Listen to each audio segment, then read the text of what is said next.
Possessive case সম্বন্ধ কারক। This is Piyam's bicycle. ইহা পিয়ামের সাইকেল। এখানে Piyam's possessive case. Possessive case কিভাবে গঠন করা হয় ব্যাখ্যা করি। যে ব্যক্তির জিনিস সেই ব্যক্তির পরে একটি অ্যাপোস্ট্রফি বসবে, তারপরে একটি এস যুক্ত হবে। আরেকভাবে পজেসিভ কেস করা যায়। This is the bicycle of Piyam.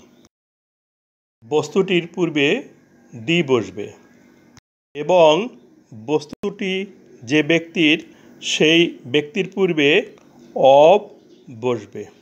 এখন বাইসাইকেলটি কার জানার জন্য প্রশ্ন করি। Whose bicycle is this? এটা কার বাইসাইকেল? It's Piyam's bicycle. ইহা পিয়ামের সাইকেল।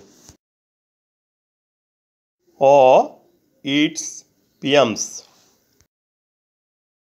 অথবা ইহা পিয়ামের।